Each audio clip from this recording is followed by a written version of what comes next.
ომბუდსმენის აპარატის ანგარიში 411 გვერდიანია და ის მოიცავს 2024 წლის განმავლობაში საქართველოში სხვადასხვა სფეროში არსებულ ხარვეზებზე საუბარს და მათ შორის ყურადღება განსაკუთრებით არის გამახვილებული 2024 წლის განმავლობაში საქართველოში გამართული და ამჟამადაც მიმდინარე საპროტესტო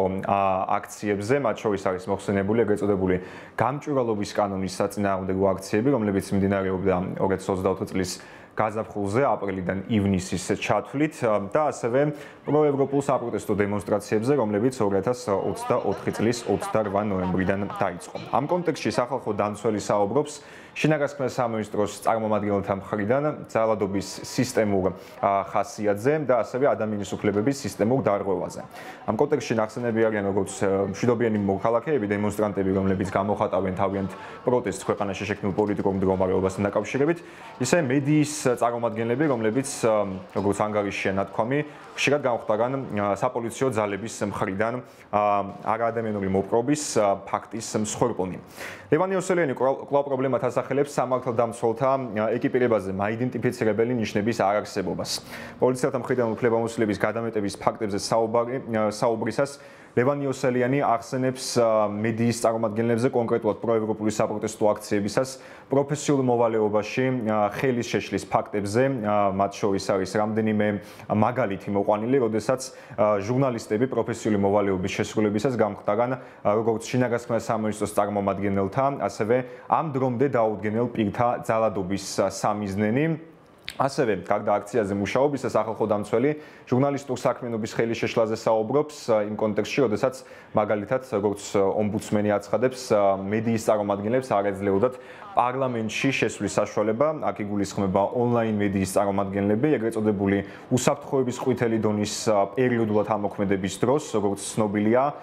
ონლაინ მედიის წარმომადგენლებს, როგორც ჟურნალისტებს, ისევე ოპერატორებს არ ეძლეოდათ საშუალება გაეშუქებინათ საკანონმდებლო პროცედურები და ამავე კონტექსტში საუბრისას ასევე სახალხო დამცველი ხაზს უსვამს სატელევიზიო ჟურნალისტების საქმიანობის შეზღუდვასაც, როგორც ის ამბობს, ყოფილა რამდენიმე შემთხვევა, დაფიქსირებულია რამდენიმე შემთხვევა, როდესაც ხელისუფლებისადმი კრიტიკულად განწყობილ მედია საშუალების წარმომადგენლებს უჩერდებოდათ აკრედიტაცია, ხოლო თავიანთი ჟურნალისტური საქმიანობის შესრულებისას 1, 6 ან 12 თვის ვადით. უფლებადარღვევათა წყება ძირითადად 2024 წლის აპრილი-მაისის საპროტესტო აქციებზე დაიწყო გაზაფხულის აქციები.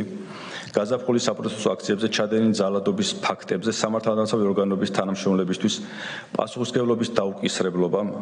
ასევე ეფექტიანი პრევენციული ღონისძიების გაუტარებლობა, მაგალითად სპეცრაზმელების ამოსაცნობი ნიშნებით აღუჭირულობა 2024 წლის 28 ნოემბრიდან 2025 წლის 1 მარტამდე საპროტესტო აქციებზე ზამთრის აქციები არაპროპორციული ძალისა და არასათანადო მოპყრობის კიდევ უფრო მასშტაბური გამოყენების წინაპირობა შექმნა. შესაბამისად ზამთრის აქციებზე გაიზარდა იმ პირთა რიცხვი, რომლებსაც არასადოდ მოპყრობაზე მიუთითებდნენ. 2024 წლის 28 ნოემბრიდან 2025 წლის 1 მარტამდე პირადად მე და ჩემმა რწმუნებულებმა 422 პირი მოვინახულეთ, რომელთაგან 267 არასათანადო მოპყრობაზე მიუთითებდა. სახალხო დამცველის რწმუნებულების მიერ საპროტესტო აქციების დაშლის დროს დაკავებულებთან გასაუბრების შედეგად მიღებული ინფორმაციაზე დაყრდნობით შეიძლება ითქვას, რომ წლიდან წლამდე არასათანადო მოპყრობის მზარდი ტენდენცია იკვეთება. სამართალდამცავი ორგანოების თანამშრომლების მხრიდან მოქალაქეთა ცემის და ძალადობის გარდა ამავე პერიოდში ადგილი ჰქონდა უცნობი პირების მხრიდან სამოქალაქო აქტივისტების, ჟურნალისტების, საჯარო ფიგურების დევნასა და ძალადობას, ორგანიზებულ სატელეფონო მუქარებსა და სხვადასხვა სახით გამოხატულ ძალადობრივ შეუწყნარებლობას. სამწუხაროდ დღემდე წლის განმავლობაში გამართული აქციების კონტექსტში არც ერთი სამართალდამცავის მიმართ სისხლის სამართლებრივი დევნა არ დაწყებულა. ამის საპირისპიროდ საპროტესტო აქციებზე დაკავებული პირების რაოდენობამ რამდენიმე ასეულს მიაღწია. პარლამენტში სიტყვით გამოსვლისას ლევან იოსელიანმა თქვა, რომ შინაგანსაქმეთა სამინისტროს წარმომადგენლების მხრიდან, მათ შორის ადმინისტრაციული წესით დაკავების დროსაც და საპოლიციო განყოფილებაში გადაყვანისას, ასევე ეგრეთ წოდებულ დაკავების მანქანებში მოთავსებისას აქციის მონაწილეებს, დემონსტრანტებს, რომელთა შორისაც იყვნენ ასევე მედიის წარმომადგენლები, ფიზიკურად უსწორდებოდნენ და ღირსების შემლახავად ექცეოდნენ. გარდა საპროტესტო აქციებზე საუბრისას ლევან იოსელიანი იოსელიანმა საპარლამენტო სიტყვით გამოსვლისას განაცხადა, რომ ანგარიშში მოქცეულია ასევე პირადი ცხოვრების ხელშეუხებლობის კუთხით გაუარესებული მდგომარეობა 2024 წლის განმავლობაში. ლევან იოსელიანის თქმით, ძირითადად კანონმდებლობაში შეტანილი ცვლილებებით არის განპირობებული მდგომარეობის გაუარესება და ამ კონტექსტში ის საუბრობს მაგალითად 2024 წლის 13 დეკემბერს პენიტენციურ კოდექსში შეტანილი ცვლილებების შესახებ, რომელთა მიხედვითაც ხანმოკლე პაემით ჩანაცვლების შესაძლებლობა, ვიდეო პაემით ჩანაცვლების შესაძლებლობა მჟავდადებულებს 2026 წლის 1 იანვრამდე გადაუვადდათ და ამ თემაზე საუბრისას, როგორც ლევან იოსელიანი ამბობს, იუსტიციის სამინისტრომ ვერ უზრუნველყო შესაბამისი ინფრასტრუქტურული პროცედურების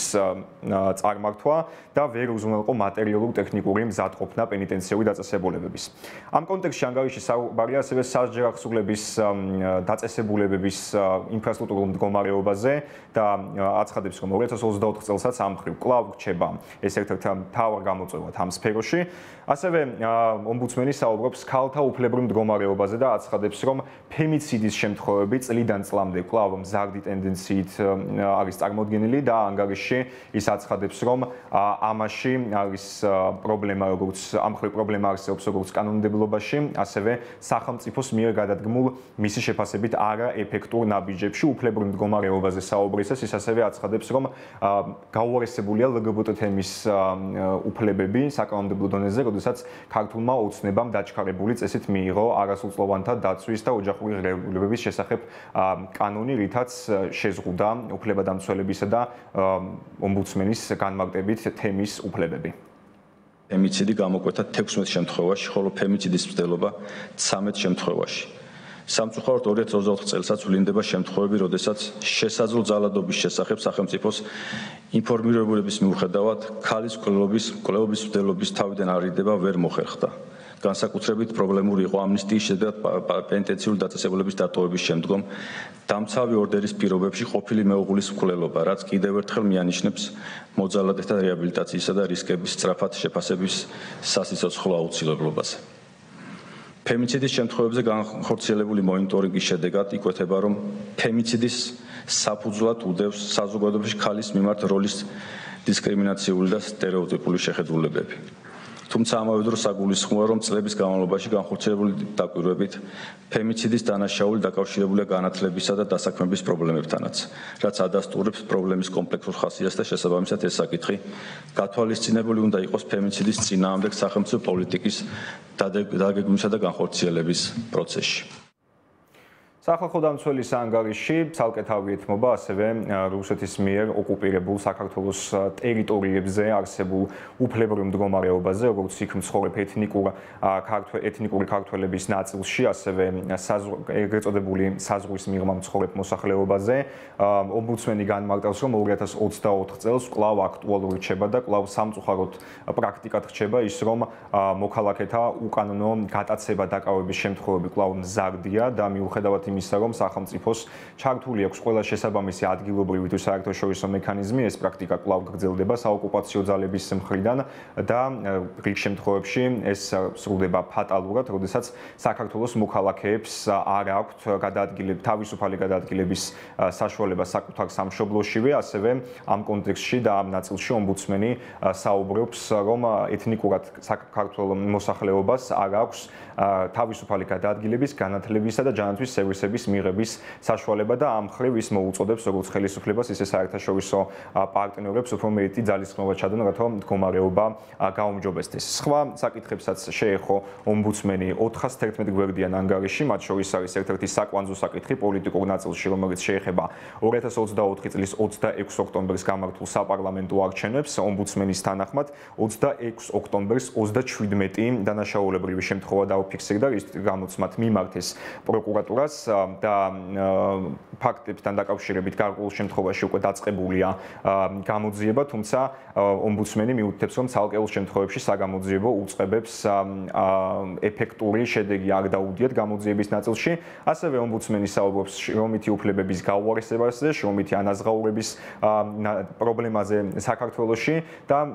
ისეთ თემებზე, რომლებიც თითოეულ მოქალაქეს ეხება და მოუწოდებს 411 გვერდიან დოკუმენტში, რომ ხელისუფლებამ გადადგას ქმედი მედითი ნაბიჯები და შეასრულოს საერთაშორისო დაკისრებული ვალდებულებები, ასევე ეროვნული კანონმდებლობით დაკისრებული პასუხისმგებლობა და